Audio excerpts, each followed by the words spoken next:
සවස් 3:05යි. ඉතින් අපි ලන්ච් ටයිම් මියුසික් වැඩසටහන වුණත් අපි සාමාන්‍ය සමාජ සත්කාර වලට නිතරම මුල් තැන දෙනවා. ලක්නද අපි කාර්යභාරයක තමයි සමාජ කටයුතු වලට සමාජ සේවා කටයුතු වලට මුල් තැන දීම අපේ ඒකයින පරමාර්ථය. මොකද අපි මිනිසුන් වුණාම මේ ජීවිත වෙලා ඉන්න කාලෙදී කරන්න පුළුවන් නම් තව කෙනෙකුට උපකාරයක් ඒක මොනතරම් වටිනවද? ජීවිත වෙලා ඉන්න කාලේ අපි හරි හම්බ කරන්නේ මනුසත්කම සහ හොඳ සහ නරක. අර කතාවට අපි කියනවා උඩ ඉන්න දෙයියන්ගේ account එකට අපි හරබර වෙන්නේ හොඳ සහ නරක. හොඳ කරොත් හොඳ ලැබේ, නරක කරොත් නරක ලැබේ. ඒ නිසා ඉන්න ටිකේ හොඳක්ම කරන්න උත්සාහ කරන වැඩක් තමයි මේ ගැන අපි කතා කරන්න සූදානම් සිටින්නේ. මොකද නිතරම අපි පහුගිය වකවානුවේ කතා බහ කළා මහරගම අපේක්ෂාරෝහලට දැඩි අවශ්‍යතාවයක්ව පවතින පෙට් ස්කෑනර් යන්ත්‍රයක් ගැන අප නිතරම ඔබ දැනුවත් කළා. ඔබ සම්මාදන් වුණා ලංකාවේ අහිංසක ගමේ ගැමියා රුපියල් 50 සිට කෝටි ගණනින් අන්තිමට මුදල් බර වුණා. මේ වන විට කෝටි 25ක් ලැබී හමාරයි. ඉතින් අපි ගැන වැඩි විස්තර දැනගන්නට සම්බන්ධ කරගන්න මේ අවස්ථාවේදී මේ ව්‍යාපෘතියේ නියමුවා වුණේ ඛදීජා පදනමේ සභාපතිතුමන් මොහමඩ් මහත්මාව සජීව සම්බන්ධ කරගන්නට සූදානම් සිටිනවා. ආයිබෝන් මොහමඩ් මහත්මයා. ආයිබෝන්. සෑහෙන කාලෙකින් ඔබතුමත් එක්ක අපි කතා බහ කරන්නේ මාස 6කට විතර පස්සේ නේද? ඔව් කියලා මම හිතන්නේ පහුගිය අප්‍රේල් මාසේ අපි සම්බන්ධ වුණා. ඔව්. ඊට පස්සේ මේ වල සම්බන්ධ. ඔව්. එම් පස්සේ අද තමයි. ඔව්. අතරම මොහොන් මහත්තයා අපිට මේ ලොකු මේ අපේ අසන්නන්ගෙන් නිතර අපෙන් අහන දෙයක් තමයි මොකද ඒ අය ගොඩක් දායගුණ විශේෂයෙන් මැද පෙරදිග කලාපේ විශේෂයෙන් ඩුබායි වල සෑහෙන ලොකුවට මේ පදනමට දායකත්වය ලබා දුන්නා හැම රටක්ම පාහේ හැම ශ්‍රී ලාංකිකයෙක්ම පාහේ ජාති ભેද නැතුව මාස 6කුත් අවසන් අපි කෙටියෙන් සරලව ඇහුවොත් මේ කෝටි 25ක් මොකද වුනේ? හොඳ ප්‍රශ්නයක් පිළින ඇත්තෙන්ම මේ අපි මම බොහොමත්ම ස්තුතිවන්ත වෙනවා ශ්‍රී ලාංකිකයන් වගේ ශ්‍රී ලාංකිකයන් පිටරටවල් වල ඉන්න හැම රටකම පාහේ ශ්‍රී ලාංකිකයන් මෙම මහඟු කාර්යයක් පාහේ ඒගොල්ලන් නැත්නම් තවත් දකින්නේ හැම අතින්ම අපේ පදන්නමට සහ මට උදව් කරා මම හිතන්නේ ඔබතුමන්ලගේ ලත් නද මෙන්න ගුවන් විදුලිය මුළු ලෝකෙම දන්න හැටියට රටවල් මේක ව්‍යාප්ත වෙනවා ගන්නන්නන් ඉන්නවා මේ හැමෝම පාසේ මෙන්න ව්‍යාපෘතියට ආධාර කරා උපකරා ඒකත් වෙන ශ්‍රී ලාංකිකයන්ගේ රත්තරන් හදවත් වල තියෙන ඒ රත්තරන් ගැටියයි කියන්න පුළුවන්. ඇත්තෙන්ම කෝටි 25ක හොඳ ප්‍රශ්නයක් තිබුණේ ඒ මුදල් අපි රැස්කරේ ඇත්තෙන්ම අපේ පදනමේ ගුණමට නෙවෙයි අපි මේ මුදල් රැස්කරේ රජයේ මහරගම පිළිකා රෝහලට එම ගිණුමටයි ලංකා බැංකුවේ ඇත්තෙන්ම එම මුදල දැනටත් එම ගිණුමේ ප්‍රවේශමෙන් තිබුණක තමයි මට කියන්න තියෙන්නේ. ඇත්තෙන්ම බර්මායි මාස 6ක් ගිහිල්ලා දැන් තාම නැත්te පරක්කුයි. අන්න ඒක මොකද මේ මාසේ අපිට මතකයි එක්තරා අපි මේ පොත්පත් සාකච්ඡාවේදී කිව්වා මාස 4ක් ඇතුළත මේක ආසාවෙන් ඉන්න පුළුවන් ලංකාවට එයි මේ යන්ත්‍රය සවි කරන්න පුළුවන් වේවි කියලා නේද? ඔව් මාස 4ක් 5ක් කියලා තමයි අපි මුලින්ම අපිත් හැම මාසෙකම අපිත් දැනුම් දුන්නේ. හැබැයි එතනට වඩා පිළින මේක තියෙන ලොකු විශේෂ ප්‍රොසෙස් එකක් කියලා කියනවා. ඒක ලොකු වෙන කාර්යයක් කරන්න. ඒක තමයි ආන්තර රජයේ ගිණුමක තියෙන මුදල් ටෙන්ඩර් ප්‍රතිපාදනයකින් තොරව එම මුදල් කිසිම දෙයක් කරන්න බෑ. සාමාන්‍යයෙන් රජයේ ටෙන්ඩර් එකක් කොමිටියක් පත් කරලා ඒ ටෙන්ඩර් සම්බවලා ඒක ක්‍රියාත්මක වෙන්න මාස 3-4-5ක් යන ඇතුළත තවමත් දැන් මාස 6ක් ගත වෙලා ටෙන්ඩර් කැඳවලා ටෙන්ඩර් මිල ගණන් මෙන්න යන්ත්‍රයෙන් උත්පාදනය කරන ආයතන දෙකක් මිල ගණන් කැඳවලා තියෙනවා. තවමත් රජයෙන් මොන යන්ත්‍රයද මොන වර්ගයද ලබා ගන්න. උදාහරණයක් විදිහට ජර්මනියේ සීමන්ස් ආයතනයක් ඒ වගේම ඇමරිකාවේ GE ආයතනයක් මිල යොදවලා මිල ගණන් ඒගොල්ලන් දීලා තියෙනවා. ඒක දැන් මාස වෙනතන 3-4ක් තිස්සේ දැන් නැත්නම් මෙන්න දෙන්න ක්‍රියාපටිපාටිය ක්‍රියාත්මක වෙනවා. ජනවාරි 7 වෙනිදා තමයි මෙන්න මොන යන්ත්‍රය ලබා ගන්නද කියලා මෙන්න ටෙන්ඩර් කොමිටිය තීරණය කළා ලබා දෙන්නේ. අනිත් ප්‍රශ්නේ තමයි තියෙන්නේ මෙන්න යන්ත්‍රය දැන් සාමාන්‍යයෙන් කාර් එකක් මිලදී ගන්නවා වගේ ටීවී එකක් වගේ හදලා ස්ටෝරියේ ඒ ෆැක්ටරි වල තියෙන එකක් නෙවෙයි. ලංකාවට අනුකූලව අපිට ඕන විදියට ඒගොල්ලන් ඊට පස්සේ තමයි නිෂ්පාදනය කරන්නේ. ඒකටත් මාස කාලයක් ගත වෙනවා. ඇත්තෙන්ම යන්ත්‍රයක් කියන්නේ අද ලෝකයේ තියෙන අති නවීන අධිතාත්මික හයිටෙක් යන්ත්‍රයක් උත්පාදනය කරලා මේ රටට ගෙනල්ලා හයි කරන්න ඕක අපි හිතනවාට වඩා කාලයක් ගත වෙනවා කියන එක තමයි මට කියන්න තියෙන්නේ. ඇත්තෙන්ම මාතයන් කියනත් ඒගොල්ලන්ගේ අහිත ව්‍යාපෘති වලට වඩා මෙන්න අපේ ව්‍යාපෘතියට මුල් තැනක් දීලා හැදෙන්නේ ඒගොල්ලන් කරපු දෙයක් ඇත්තෙන්ම අපි දැකලා ඒ වගේම මෙන්න යන්ත්‍රයක් සාධාරණ යම් කිසි කාලයක් ගත වෙනවා කියන එක අපි අනිවාර්යෙන් කියන්න ඕනේ. මොකද මේක අධිතාත්මික යන්ත්‍රයද ලෝකයේ තියෙන සමීප උත්පාදනයෙන් වලින් එකක් නිසා අපිට ඇත්තෙන්ම ටිකක් ඉවසලා හරි විදියට හරි දේ කරන්න සිදුවෙනවා කියන එකයි මට කියන්න තියෙන්නේ.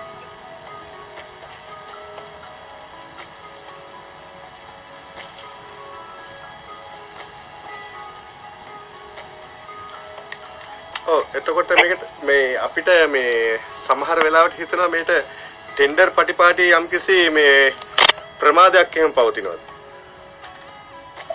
ඇත්තෙන්ම ප්‍රමාදයක් පැවතුණා පළවෙනි මාස දෙකේ විතර මොකද ටෙන්ඩර් කොමිටියක් පත් කරන්න කාලයක් ගත වුණා. මොකද ටෙන්ඩර් කොමිටියක් පත් කරන එකත් ලේසි නෑ. මොකද මෙම යන්ත්‍රය ලංකාවට අලුත් නිසා මේ ගැන දැනුමක් තියෙන සමාජිකයන් ડોක්ටර්ස්ලා එතුමාද වෛද්‍යවරු ඉන්න කොමිටියක් තමයි පත් කළ යුත්තේ. සාමාන්‍යයෙන් නිකන් 5-6 දෙනෙක්ව පත් කරන්න බෑ. එතන පත් කරන්නත් මාස 2-3ක් විතර ගත වුණා. හැබැයි මේ හැම පරක්කු වීමක්ම අතපසු වීමක් නෙවෙයි. ඒක ඇත්තෙන්ම මේ වගේ දෙයකට ඒ වගේ සාමාන්‍ය කාලයක් ගත වෙන එක සාධාරණයි කියන එක තමයි මට කියන්න තියෙන්නේ. ඔව් අතරම මොහොන් මහත්තයා අපි කොහොම හිතුවත් අපි සාධාරණීකරණය කරනවා ඒ පැත්තේ යන මේ සාමාන්‍ය ක්‍රමවේද මේක තමයි ටෙන්ඩර් ප්‍රතිපාටිය කියන එක. නමුත් මහ ජනතාවයි මේට මුදල් දායකත්වය ලබා දුන්නේ. සුළු මුදල නෙමෙයි කෝටි 25. ඉතින් මේ වගේ වටිනා කාර්යයක් කරලා තියෙද්දි ඒකට අර අපි කියනෝනේ අර මේ මුල් තැනක් දෙන්න බැරිද? ඒ රජයට හෝ සෞඛ්‍ය අමාත්‍යාංශයට ඇත්තෙන් අපි ඇත්තෙන්ම අමතිතුමත් එක්කත් මේ ගැන අපි කතා කරා. ඒ වගේම අධ්‍යක්ෂ ජනරාල්තුමා මේ කොමිටිය මේ හැමෝත් එක්කම අපි සාකච්ඡාවට ගණනාවක් කරා මේකට මොකක් හරි කරන්න බැරිද කියලා.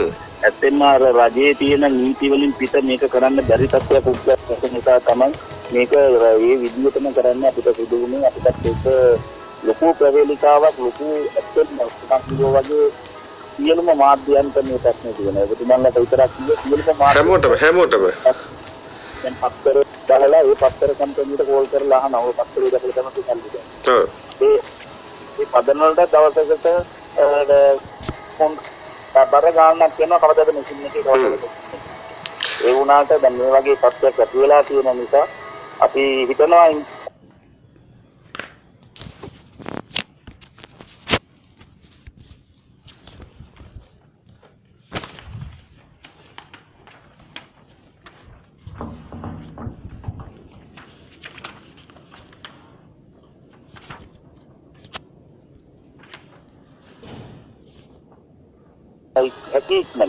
ඉක්මනින් මෙන්න යන්ත්‍රය ගෙනල්ලා මාර්ගම උගලට කරලා මේක අහිංසක පිළිකාර රෝගීන්ට ලබා දෙන්නේ නේ. දැන් සාමාන්‍ය ඔබතුමාට තේරෙන විදිහට මේ කොහොමද ඉදිරි ක්‍රියාපිළිවෙල කියන්නේ මාස කීයක් මේකට ඇයි ඊට පස්සේ මෙතන ඇතුලේ රෝහල ඇතුලේ වෙනමම ඒකට ගොඩනැගිල්ලක් ඉදිරි කරන්න ඕන. ඒවට ඇස්තමේන්තු කළ මුදල දැන් වෙනකොට අනුමත වෙලාද නැත්නම් ඒකටත් තව මාස ගාණක් ඉන්න වෙයිද අනුමැතිය ලබා ගන්න?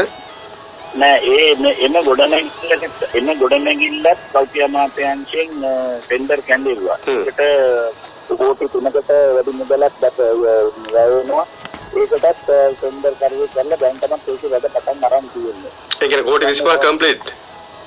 දැන් මැෂින් එකට එන්නේ කෝටි 20යි. දැන් 25ක් වැඩිපුර දෙමිච්චන දැන් කොහම හරි කෝටි 25ම ඉවරන. ඇත්ත වශයෙන්ම අපි රජයට ප්‍රශංසා කළ යුතුයි. අපි සාකච්ඡා කරපු වෙලාවේ අධ්‍යක්ෂක ජනරාල්තුමා එවෙලම ඒක කිව්වා නෑ මේක ඒකතු වෙච්ච මාධ්‍ය මුදල් වලින් අපි ගන්න නෑ රජයේ මුදල් කරන්නේ එන ටෙන්ඩර් ප්‍රදානය කරලා ටෙන්ඩර් කරුවා දැනට ඒකේ වැඩ පටන් අරන් තියෙනවා.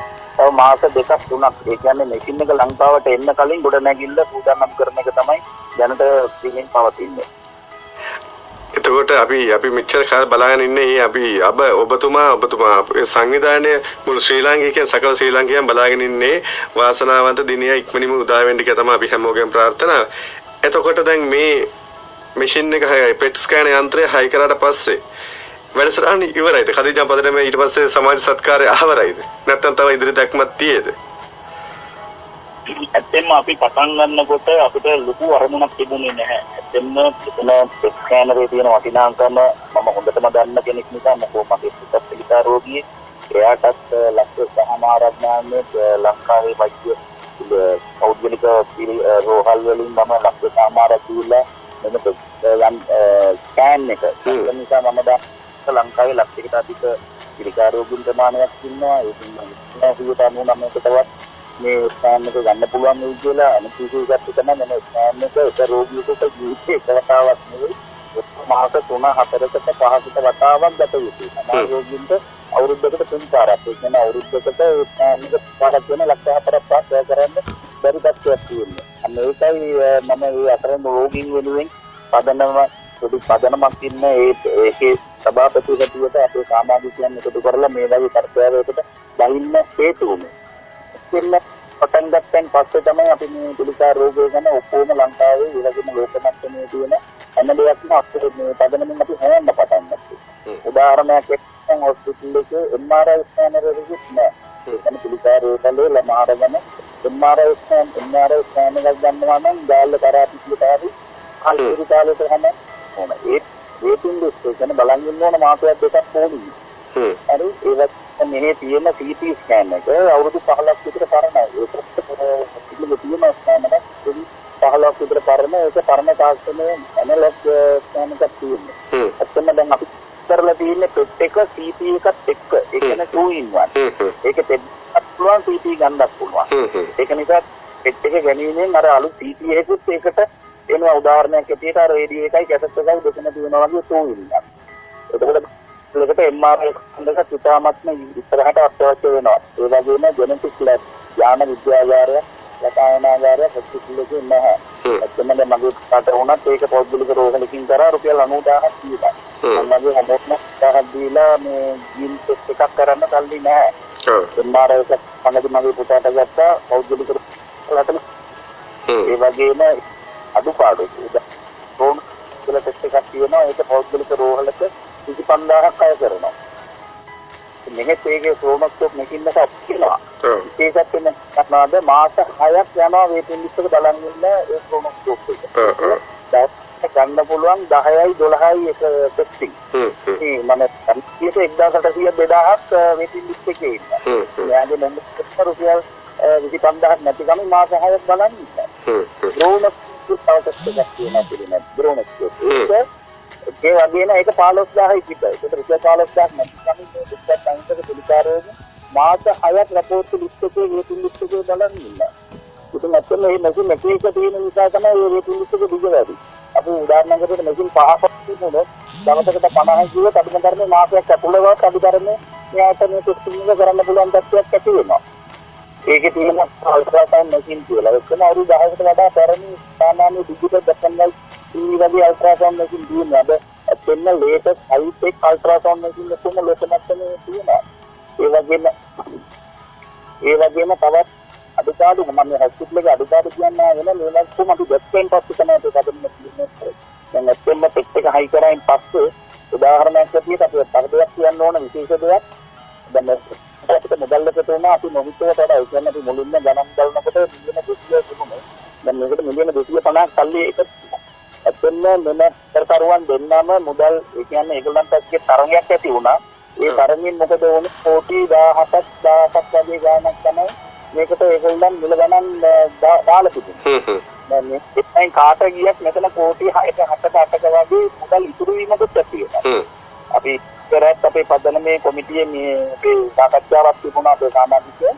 එතනදත් අපි කතා කරේ දැන් මේ ඉතුරු වෙන සල්ලි වලට ඔය ක්‍රෝනොස්කෝප්, ඔය කොරොනොස්කෝප්, ඔය අල්ට්‍රාසවුන්ඩ් මේ වගේ කියන්නේ ලක්ෂ 50 කෝටියේ වගේ උපකරණ අපි ඒක ඒ කල්ලි වලට අරන් දෙන්න කියලා. එතකොට අතන වේටින් ලිස්ට් එක අඩු වෙන නිසා. හරි. දැන් අපි මේ ඉතුරු වෙන කල්ලිට ඒ ටික කරත් ඇත්තම හොස්පිටල් එකට MRI එකකින් ජීන් ලැබ් එකේ රසායනාගාරක ඉතාමත් අවශ්‍යයි. ඉතින් ඇත්තම ඉතර පේන අතරේ හරියටම පස්සේ ඒතු අපිට ආයතන දැන් මෙතන ඇත්තම අපි මේක පටන් ගන්නකොට මහජන මුදල් වලට වඩා අපිට ලොකු ආයතන පොරොන්දු වෙලා තිබුණා ලොකු amount ඒ කියන්නේ අපිට පරිත්‍යාගයන් කරනවා කියලා. ඒ වගේම ඇත්තම කොන්ට්‍රැක්ටරි ඒ වගේම රජයේ හමුදාවන් පොලිසිය රක්ෂණ සංස්ථා සංගමය ඒ වගේම අපරල් සංගමය ඒ කියන්නේ ඒ වගේ එක ලොකු සංගම් ලොකු amount ඒ කියන්නේ කෝටිය 2-5 ඒ ලොකුම මාස 2-3ක් යනවා සාමාන්‍ය මේ ලොකුම ප්‍රොසෙස් වෙලා එන දෙන්න.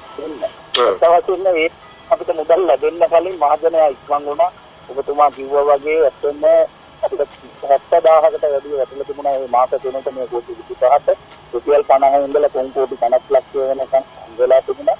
100%ක් නෑ. කිසිම ආයතනයකට අපිට ගන්න කලින් අපිට 100%ක් නෑ මහජනයා ඉක්මන් වුණා. ඒ කියන්නේ ඒ ශ්‍රී ලාංකිකයන්ගේ හදවත් වල තියෙන ඒ සුවඳ අපි දැක්කා අපේ පදනම දැක්කා එතන ජාතින් අතර සමගියක් ඇති වෙන්න සංගීතියාවක් ඇති වෙන්න ඒකෝ අපේ පදනමේ පාඨාංශයන් කිසි දෙනෙක් ඉන්න සෑම ජාතියකටම අයිතියයි මෙතන කිසිම ශ්‍රේෂ්ඨම එක්ක ශ්‍රී ලාංකිකයෙක් ඇතුළේ අපිට අපි කරපු ව්‍යාපෘති නිසා මේක අභිපාර්ථක වෙන ඉතිහාසගත වෙන රටකට නියමන මේක ව්‍යාපෘති තුනා වගේම මෙම ෆෝමියුලායක මෙම නියතය හිතනදී නියතය ෆෝමියුලායක අපිට ඕන දෙයකට ඉස්සරහට පාවිච්චි කරන්න. උදාහරණයක් විදිහට අපි කිව්වොත් ඩොක්ටර් ජෙනටික් ඒ වගේ MRI එකක් අපි කරනවා නම් ඔකට මිලියන 50ක් වගේ බජට් එකක් තමයි 50ක් වගේ කියන්නේ ඒක 30ක් වගේ. එතන අපි පෙට්ටි අයි කරන්නේ අපිට 200ක විශ්වාසයක් තියෙනවා ශ්‍රී ලාංකික මහජනතාව මොනවද අරමුදල පාපහුවක් ජීවිතවුවා නම් අනිවාර්යෙන්ම ඒක උදව් කරලා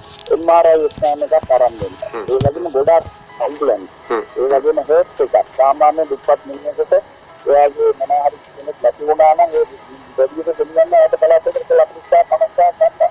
ඒකට මේ අපලෙන් අපි ඒ වගේ දේවල් තරම් දුන්නා නම් ඇත්තම නොමිලේ එයාට ඒ නැති වෙච්ච කෙනා දෙකට අරන් යන්න පුළුවන් තත්ත්වයක් ඇති වෙනවා. මේ වගේ ගොඩාක් දුරට අපි මේ ගැන සාකච්ඡා කරලා හිතලා ප්ලෑන් කරලා අපි මේ ගැන ඔක්කොම කරන්න තමයි ඉස්සරහට බලාපොරොත්තු වෙන්නේ. තවදයක් ඕන තියෙන අපේ පදනම ඒකායන අරමුණ අපේ ප්‍රාර්ථනාව දැන් මම හිතන්නේ මේ ඔක්කොම අඩුපාඩු දකින්නකොට මම නිකන් හිතන්නේ ලෝකයේ තියෙන ඒ කියන්නේ ෆැසිලිටිස් ඒ කියන්නේ ලෝකයේ තියෙන ෆැසිලිටිස් අඩුම ඒ කියන්නේ අඩුම තියෙන හොස්පිටල් එකක් වගේ තමයි ඔබතුමාලට මේක තියෙන්නේ.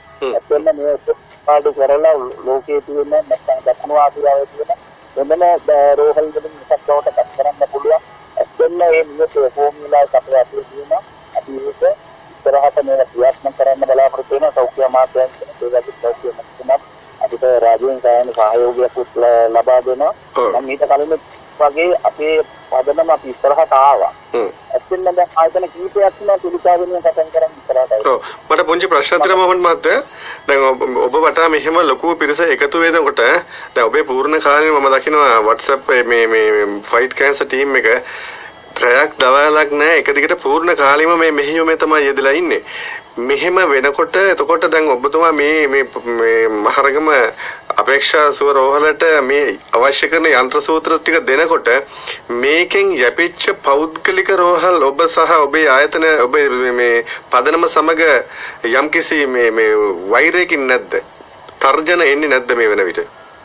දැන් අත්ත වශයෙන්ම කිසිම තර්ජනයක් එල්ල වුණේ නැහැ තිරින. මොකද කෝටි දෙකක් ලංකාවේ ඉන්නවා ශ්‍රී ලාංකිකයන්. ඒකනේ පෞද්ගලික රෝහල් වලට යම් කිසි බලපෑමක් ඇති වෙන ඇති මං හිතන්නේ ඒගොල්ලන්ට එකක් ආවයි කියලා ඒකෙන් විතරක් නෙවෙයි හොස්පිටල් එකක් දුවන හොස්පිටල් එකක්. ඒ වුණාට ඕවර්ෝල් බැලුවෙන් පස්සේ ඇත්තම ශ්‍රී ලාංකිකයන් හැටියට කොහොමද පෞද්ගලික හොස්පිටල් වල වෛද්‍යවරුන් ගණනාවක් තමයි මේ සම්බන්ධව කතා කරලා හැමේම හදවතින්ම සුබපතන.